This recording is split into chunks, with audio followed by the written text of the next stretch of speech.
Hey, what's up guys and gals? My name is Rick9G. Thank you so much for joining me today. We're going to be talking about I Love Lucy. Now this is a topic that I recently learned about, and I think that all of you will really want to know about it, especially if you're one of the 1 in 4 Americans who've experienced this issue. I'll go into it in just a little bit, but we're going to be looking at the I Love Lucy episode number 138. Now it's called Passports. Now it is one of the great ones in my opinion that comes from the breadth of episodes that focus on getting ready to go to Europe. Now this is when the Ricardos and Mertzes were getting ready to go to Europe. And it's pretty funny because of course everyone needs their passports, and Lucy's having trouble finding hers because she can't find her birth certificate.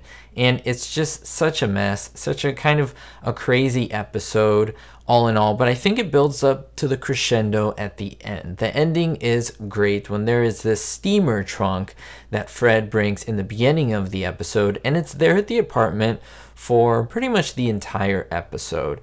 And Lucy is so frustrated because she can't find that birth certificate. So she's like, I'm not going to be able to go to Europe, so what should I do? Well, maybe I should stow away. Maybe I should hide in that steamer trunk and go all the way in. And of course, Ethel is like, you're ridiculous, Lucy. Don't come up with these crazy schemes, these crazy plans that you always do. And of course, Lucy being Lucy, what does she do? She goes in there and tells Ethel, hey, lock the door. And there's a little hole in there. We can even see Lucy's mouth, Lucy's eye. She kind of peeks in there and she's like, okay, Ethel, get me out of here. I don't want to be in here anymore. Well, in the course of the story, she of course gets locked in that trunk. Ethel's trying to get her out. She runs out of the apartment. Ricky comes in, beats that funny concerto on her. And then even the doctor comes along, the doctor that delivers her during her birth. It's pretty funny. And she's trying to convince him, hey, I'm Lucy. Please sign an affidavit for me. And they start singing this pretty crazy song, Flies in the Buttermilk, Shoe Fly Shoe, all that good stuff. The doctor dances. But my whole point is Lucy is in this for a while. She's in the steamer trunk for a whole while. Now that was part of the story. However, Lucille Ball, let me tell you, I've said this in many episodes, she was the utmost professional. She always was. She would do anything for a laugh and anything for her craft. Now I did mention in previous videos how she did have a fear of birds, believe it or not. I did talk about it in that episode. I won't talk about it here. But she also had another one that many people don't know about, and I was pretty shocked when I found out. She was a claustrophobic. No exaggeration, she was very afraid of tight spaces. Now I know a lot of you may say, hey, that can't be because she was in this tight fitting space that was a steamer trunk. Well, believe it or not, she did that just because the script called for it and just because it would be funny. But in fact, it was pretty serious. Now, a lot of people have even messaged me saying, hey, Rick, was Lucy really in that trunk for all that time? I will tell you that yes, that is the answer. Why is that the answer? Well, people who were on set can definitely confirm that she was claustrophobic and she had a terrible time when she was locked inside the trunk. Now, this was done during filming.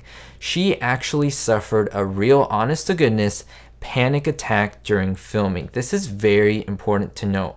I'll get into that in just a little bit. Now, when they finally opened this during filming, during the course of the episode, when Lucy was let out, she actually almost fainted while getting out of the trunk. Good thing that others in the cast were there to help her, but this was all during filming. They didn't stop. She was ready to pass out because, again, it was a big fear. Now, if you guys and gals don't know, about 1 in 4 Americans have either had a panic attack or have dealt with anxiety, and many don't know that Lucille Ball was a claustrophobic. She did experience panic attacks. Not only her, but as well me as well. I've had my share of panic attacks. I've never really shared this before. I know how it feels. It's horrible. It's terrible. It is not really something you can control when it's happening. And I absolutely know that many of you who are listening to this right now have either had panic attacks or will have some in the future, and it is horrible. It feels like you're dying. It really does.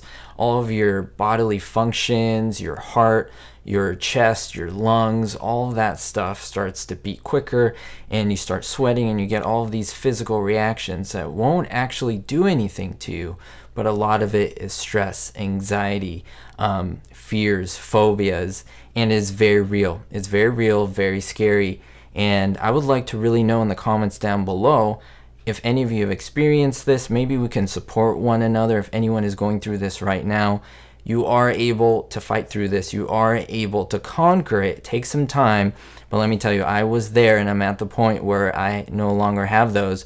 But Lucille Ball in her 40s, when she was filming this episode in her mid 40s, she still had a panic attack doing this. My hat's off to her for being able to do this, because she faced her fear. She gave us laughs, and I want to know your thoughts on this down below, guys and gals. I would try to respond to as many of you as I can. Thank you so much for watching this. Were you surprised that Lucille Ball had claustrophobia and had a real, honest to goodness, big panic attack inside that trunk, inside that steamer trunk while we were watching I Love Lucy? We'll see you next time, guys and gals. Thank you so much for watching, for enjoying the video, and for supporting with your subscriptions and your liking of this video. We'll see you next time, and don't forget, be hopeful.